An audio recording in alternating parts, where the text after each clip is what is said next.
Colombia no es ajena al auge de las zonas francas en el mundo. En 1958 se crea la primera zona franca industrial y comercial, la Zona Franca de Barranquilla. Más tarde, en la década de los años 70, se crearon 5 zonas francas más, las cuales están ubicadas en Palma Seca, Buenaventura, Santa Marta, Cúcuta y Cartagena. En Colombia existían inicialmente 2 tipos de zonas francas de importación y zonas francas de exportación. A partir del año 1991 se inicia el proceso de privatización de la administración de las zonas francas existentes y se abre el camino para las zonas francas privadas con incentivos tributarios para el constructor y el operador. Cambio que generó resultados importantes, dado que después de este año el número de zonas francas se duplicó, pasando a un total de 12. Adicionalmente, el número de empresas instaladas en ellas incrementó. Por acuerdos con la OMC, desde 1994, Colombia se ve en la obligación del desmonte gradual de los incentivos tributarios a las exportaciones. Para ello contaba con un plazo de 8 años, hasta el 2003, año en el que se inició el desmonte de dichos beneficios, pero prácticamente las zonas francas pierden su razón de ser. Lo anterior obliga al Estado a redefinir la concepción de las zonas francas y surge la Ley 1004 de 2005, lo cual cambia la finalidad, que era la de promover las exportaciones, convirtiéndolas en entes encargados de promover la generación de empleo y la atracción de nueva inversión. Las zonas francas son el área delimitada dentro del espacio geográfico nacional en el cual se realizan o se operan actividades de tipo industrial, comercial, de bienes o de servicios. Gozan de una normatividad especial en cuanto a materia tributaria, aduanera o de relaciones internacionales. Toda mercancía que entra a estas zonas francas, considerándose materias primas o productos, están libres de legislación nacional aduanera. Por ello, están exentas o gozan de ciertas libertades en cuanto a las importaciones o exportaciones en relación al impuesto que se paga por ellas. Con la legislación colombiana, una zona franca es un espacio público o una entidad pública que permite la interacción de ciertas actividades con unas características especiales. Por lo menos, estas zonas francas poseen autonomía, un patrimonio independiente, son consideradas como personas jurídicas y prestan un servicio al país sin ánimo de lucro. Están adscritas al comercio exterior y pretenden apoyar a todas las personas nacionales o extranjeras que residan o no en el país y que pretendan ingresar materias primas, bienes o servicios al país libres de gravámenes para su manufactura o transformación y posterior a ellos importación e exportación, sujetos a la legislación especial aduanera que regula dentro de estos espacios geográficos delimitados.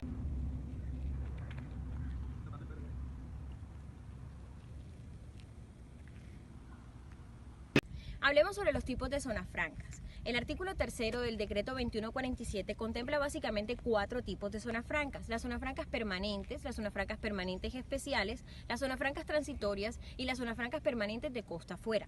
Las zonas francas permanentes son aquellas áreas geográficas en el territorio colombiano en el cual se instalan varios tipos de usuarios, bien sean comerciales o industriales. Estos gozan de unos beneficios tributarios, aduaneros y de comercio exterior especiales. Estas zonas francas son administradas por un usuario operador, quien será el encargado, además, entre otras cosas, de autorizar o denegar las solicitudes de las empresas que quieran ser usuarios de estas zonas francas. También existen las zonas francas permanentes especiales, las cuales son un área geográfica en el territorio nacional en el cual se instala un único usuario industrial, bien sea de bienes o de servicios, el cual estará cobijado por el régimen especial de las zonas francas. Se conocen también como zonas francas uniempresariales, las cuales pueden ser de proyectos agroindustriales, servicios de salud, servicios portuarios, de bienes y de servicios. Están también las zonas francas transitorias. Son aquellas áreas delimitadas dentro del territorio nacional donde se celebran ferias, exposiciones, seminarios, congresos de carácter nacional o internacional que revistan de gran importancia. Estas gozan de un tratamiento tributario, aduanero y de comercio internacional especial igualmente. Finalmente tenemos las zonas francas permanentes costa afuera. Son aquellas zonas que están ubicadas en cualquier parte del territorio nacional y se dedican exclusivamente a los procesos de exploración, producción de hidrocarburos costa afuera, es decir, los buques y las plataformas petroleras, y todo lo concerniente a gases y demás actividades relacionadas directamente con el sector de hidrocarburos.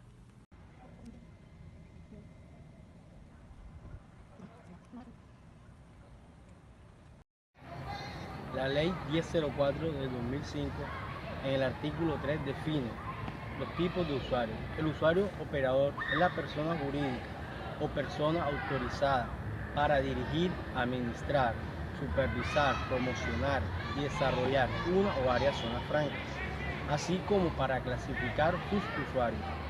Los usuarios operadores vigilan, controlan la mercancía bajo control aduanero y autorizan las operaciones de ingreso y salida de estas mismas. Los usuarios industriales de bienes. El UIB es la persona jurídica instalada exclusivamente en una o varias zonas francas, autorizada para producir, transformar o ensamblar bienes mediante el procedimiento de materia prima o de productos semi-elaborados. Usuarios industriales de servicio. Está facultado exclusivamente para desarrollar en una o varias zonas francas las actividades de logística, transporte, manipulación, distribución, empaque, reempaque, envase y etiquetado, entre otras. Usuario comercial. Pueden almacenar, comercializar y conservar mercancía en la zona franca, pero no goza de beneficios de reducción de la tarifa del impuesto de renta, previsto por el régimen franco para los usuarios industriales. El usuario administrador es aquella entidad administradora del área donde se solicita la declaración de zona franca transitoria. Esta puede estar constituida necesariamente para personas jurídicas con capacidad legal para organizar eventos de carácter nacional o internacional, así para desarrollar actividades de promoción, dirección y administración de áreas. El usuario expositor es la persona que con ocasión de las celebraciones de eventos de carácter nacional o internacional adquiere mediante el contrato con el usuario administrador la calidad de expositor, en el cual se determinan los términos y condiciones.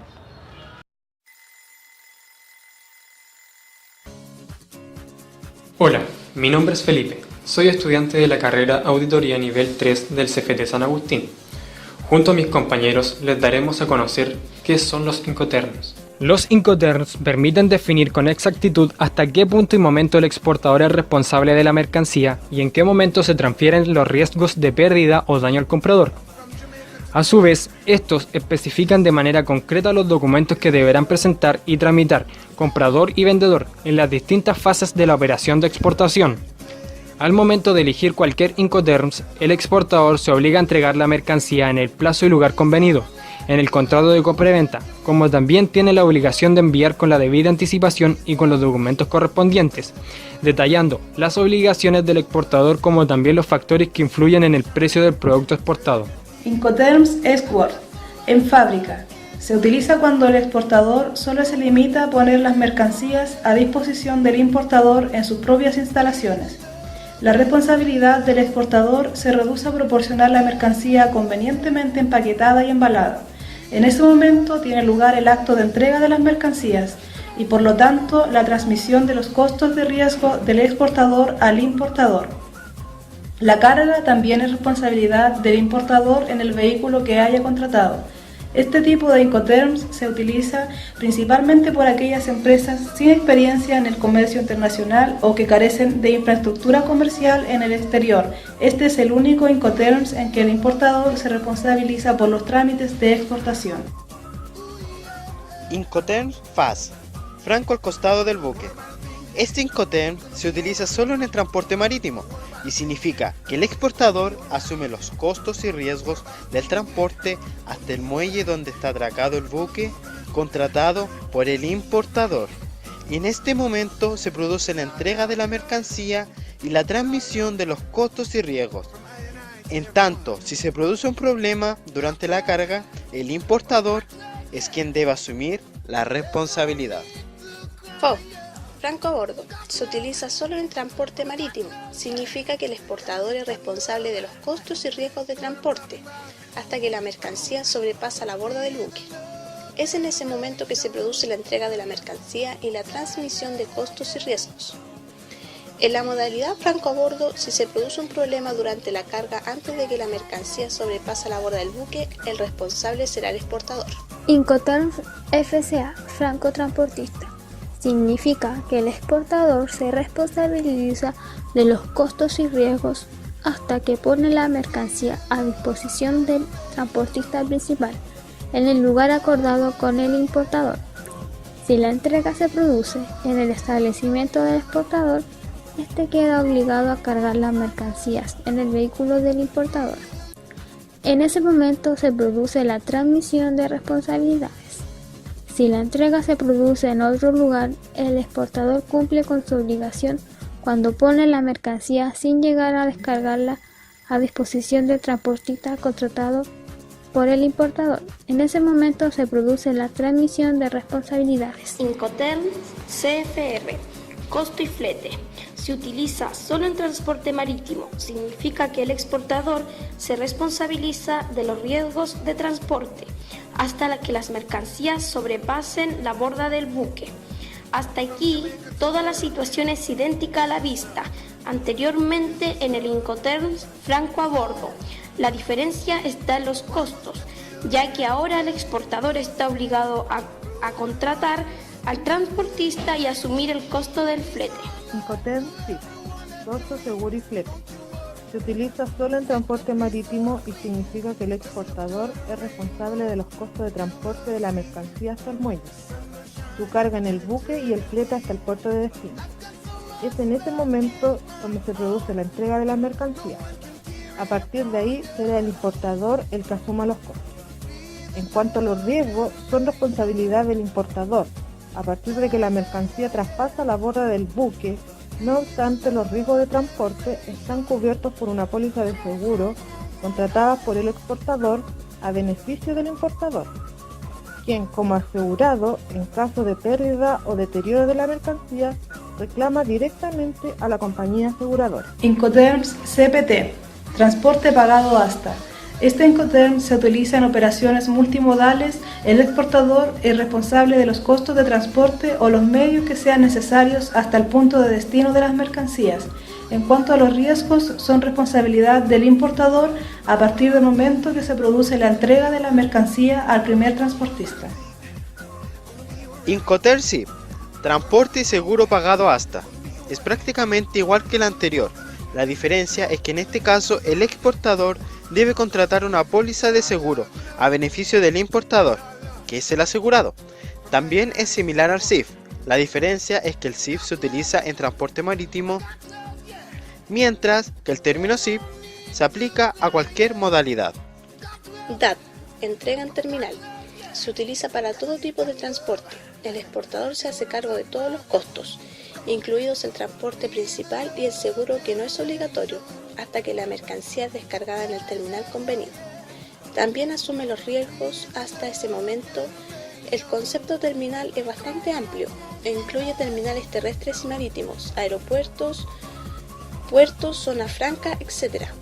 Por ello, es importante que se especifique claramente el lugar de entrega de la mercancía y que este lugar coincida con el que se especifique en el contrato de transporte. Terms DAT, entregado en un punto. Se utiliza en todo tipo de transporte.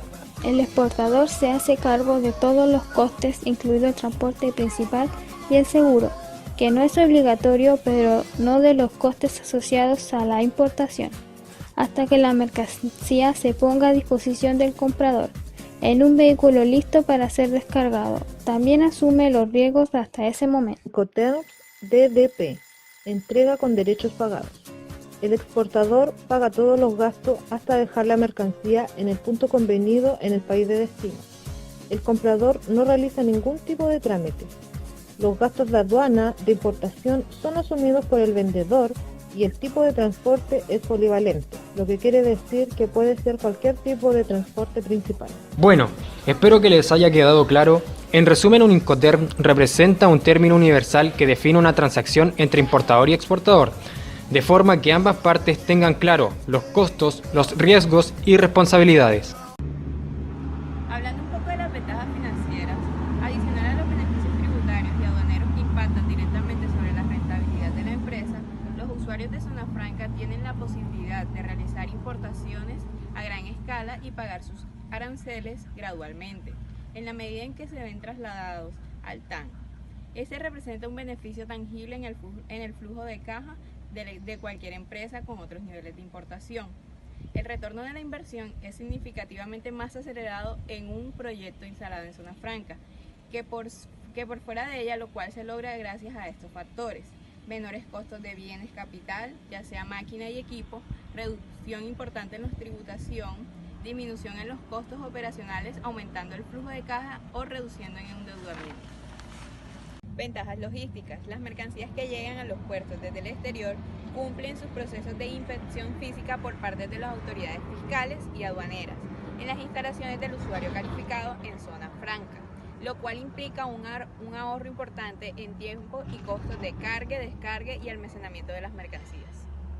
Doctor, entonces, ¿cuáles son los beneficios tributarios vigentes en materia de renta y de CREE para un usuario ubicado en una zona franca? Digamos que la tarifa del impuesto de renta es del 15% para el caso del usuario industrial, del usuario operador o del usuario industrial de bienes o servicios. El usuario comercial, por su parte, tributa la tarifa general, en este caso el 25%.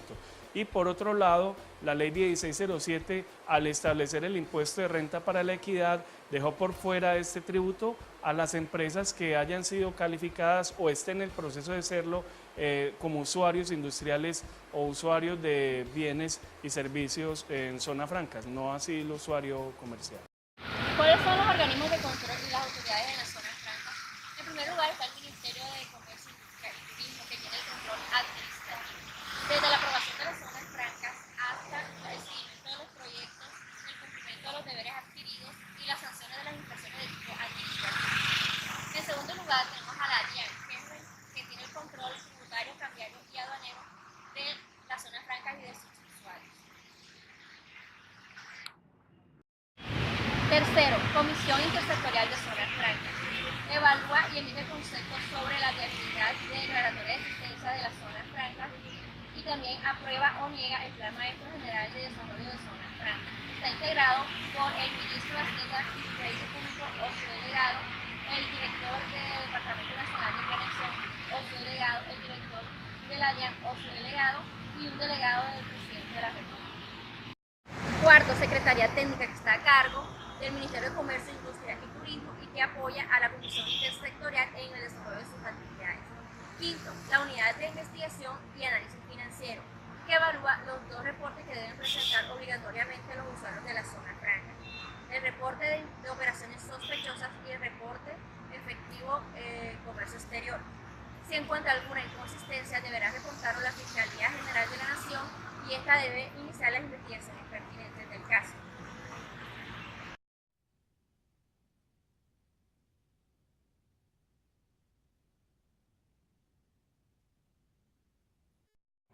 ¿Cuáles son las operaciones que se pueden desarrollar en la zona franca? Para conocer cuáles son las operaciones, es importante aclarar que cualquier movimiento de ingreso o salida de la zona franca de mercancías deben tener en cuenta dos premisas importantes. La primera es la autorización concedida del usuario operador y la segunda es tener el formulario de movimiento de mercancías donde se indica qué tipo de operación se va a realizar y las condiciones de la misma. Operaciones desde el resto del mundo con destino a zonas francas permanentes. La introducción a zonas francas permanentes de bienes procedentes de otros países por parte de usuarios no se considera una importación y solo requerirá que los bienes aparezcan en el documento de transporte consignado a un usuario de la zona franca. Estos bienes deberán ser entregados por el transportador al usuario del operador de las respectivas zonas francas y en sus instalaciones dentro de los plazos establecidos. Esto tiene unos requisitos que son los documentos de transporte consignados o endosados a un usuario de la zona franca, diligenciamiento del formulario de movimiento de mercancías. Si el traslado de la zona franca se hace en la misma jurisdicción aduanera donde se ingresan las mercancías, será el traslado con la plantilla de envío. Cuando la zona franca se encuentre en diferentes jurisdicciones, se deberá presentar y realizar las correspondientes tránsitos aduaneros. Operación de zonas francas permanentes con destino al resto del mundo. Se consideran exportación para efectos de normas de origen, de convenios internacionales, del crédito de exportar y para la extensión de impuestos, la venta y salida a mercados externos de los bienes producidos, transformados, elaborados y almacenados por los usuarios industriales. Este procedimiento solo requiere de la autorización del usuario operador, quien deberá incorporar toda la información correspondiente en el sistema informático aduanero. Estas operaciones no requieren del diligenciamiento de la solicitud de autorización de embarque, ni de la declaración de importación, pero sí del diligenciamiento del formulario de movimiento de las mercancías, en donde conste la salida de los bienes a mercados externos conforme a lo establezca la Dirección de Impuestos de Aduanas Nacionales.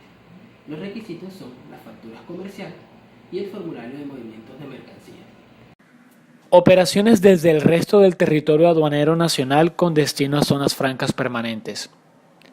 Se considera exportación definitiva para efecto de los beneficios tributarios la introducción a zona franca permanente desde el territorio aduanero nacional de materias primas, partes, insumos y bienes terminados nacionales o en libre disposición necesarios para el normal desarrollo de su objeto social a favor del usuario operador o industrial de bienes y de servicios, siempre y cuando dicha mercancía sea efectivamente recibida por ellos.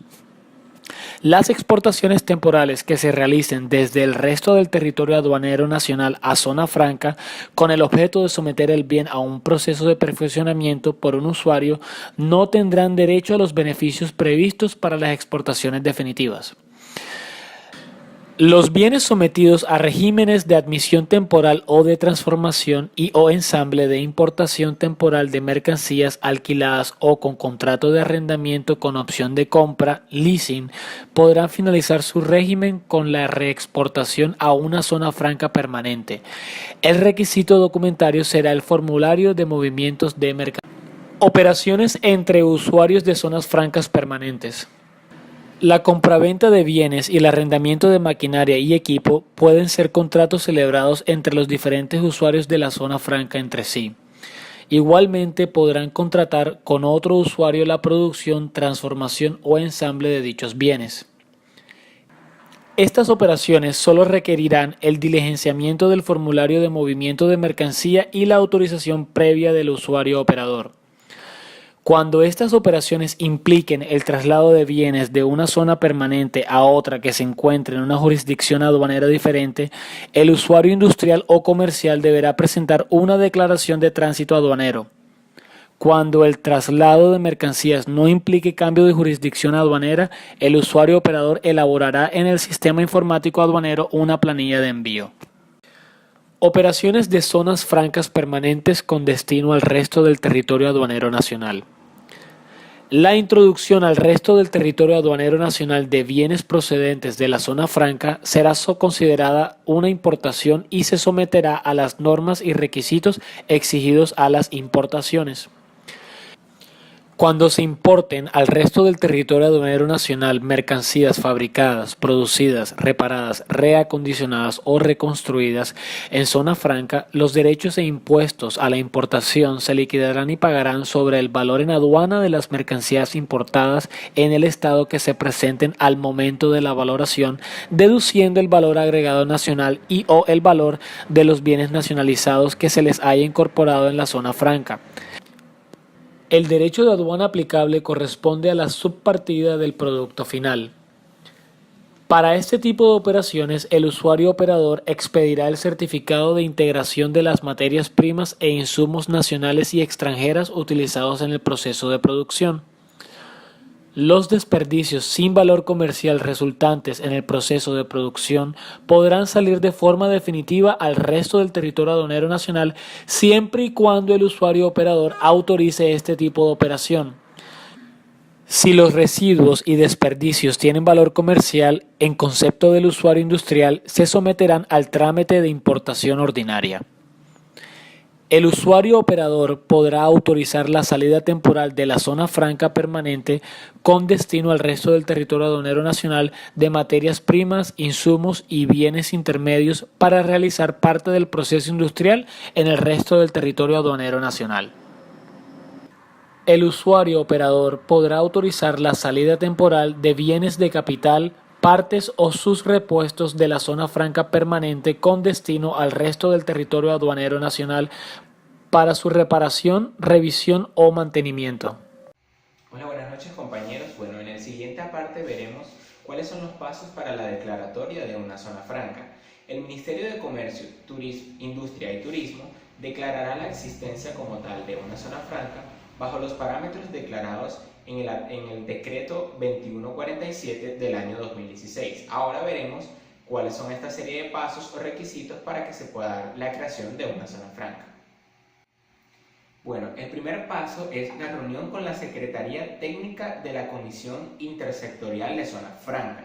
En este paso, el interesado deberá realizar una validación de toda la documentación requerida y que todos los documentos se encuentren en regla.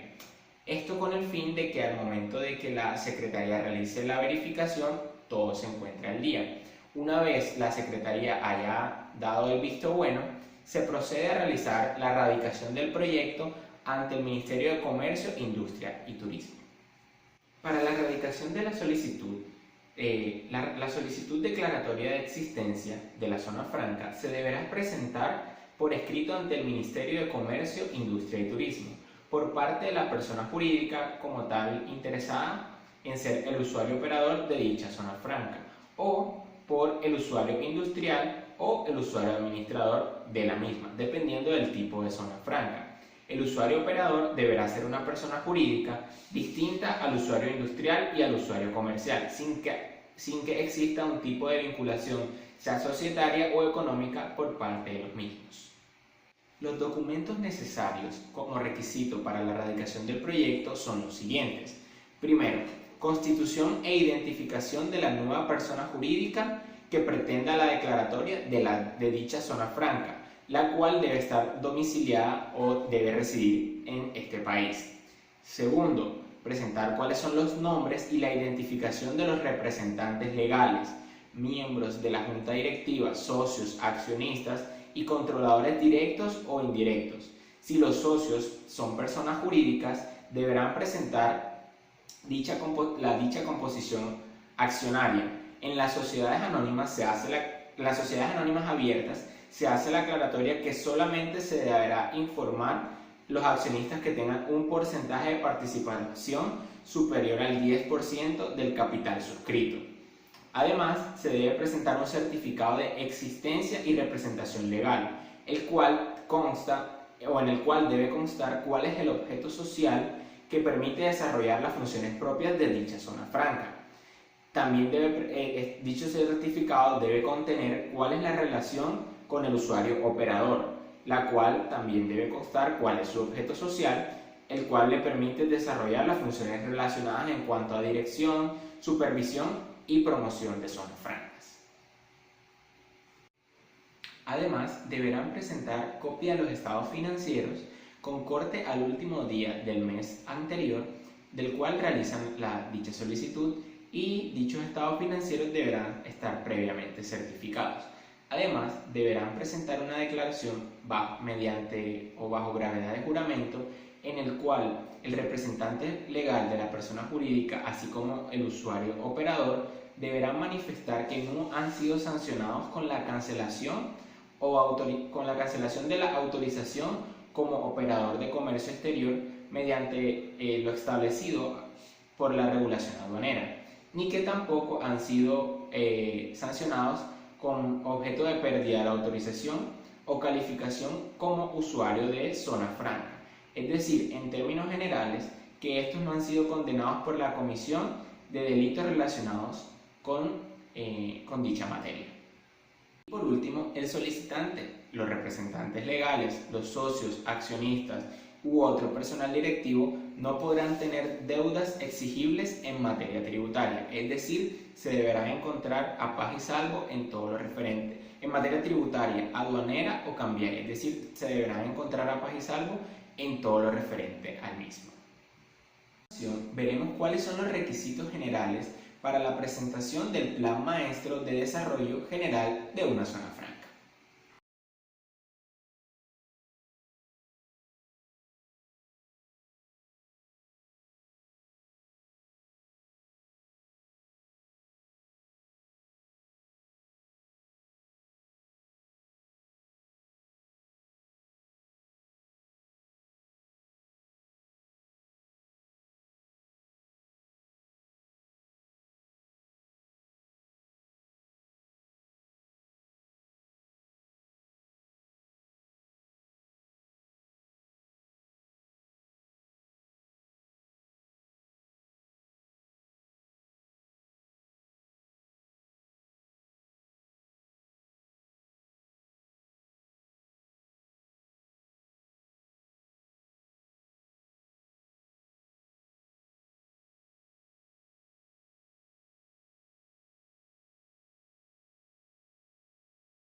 Económica del proyecto, el estudio debe incluir por lo menos descripción general de la región, proyección de indicadores económicos regionales y nacionales relacionados con el proyecto, aspectos sociales del proyecto, cuantificación de ingresos para el municipio del país derivado del proyecto, estudio de factibilidad financiera. Con el fin de determinar si el proyecto es financieramente viable, se debe precisar 1. Supuestos económicos para el periodo proyectado, inflación, devolución, tasas esperadas del costo del capital y tasas de interés previstas del costo de la deuda o de su pasivo. Y segundo, presentación de la proyección de los aspectos financieros, balance general, flujo de caja y efectivo, estado de resultados, descripción de cálculos y tendencias. Estudio de factibilidad de mercado. Con el objetivo de identificar estrategias y oportunidades para el proyecto, se debe incluir 1. Análisis de mercado potencial de los servicios y o productos que se fabricarán.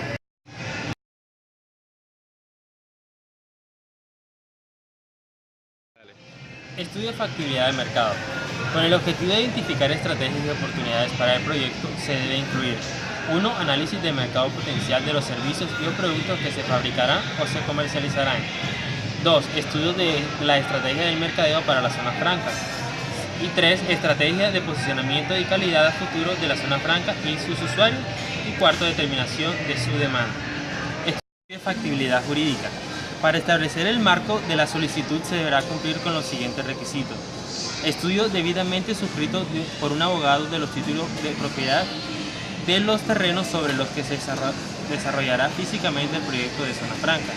Certificado de tradición y libertad de los terrenos que formen parte del área que se solicita declarar como zona franca. Sobre los terrenos que se solicitan declarar como zona franca no puede existir vulneración a la prohibición de concentración de tierras previas en el artículo 72 de la Ley 160 de 1994, Ley de Desarrollo Rural Campesino y Adjudicación de Baldíos. El decreto establece 2 regímenes sancionatorios. El primero de ellos en cabeza del Ministerio de Comercio, Industria y Turismo, que ya se encuentra vigente.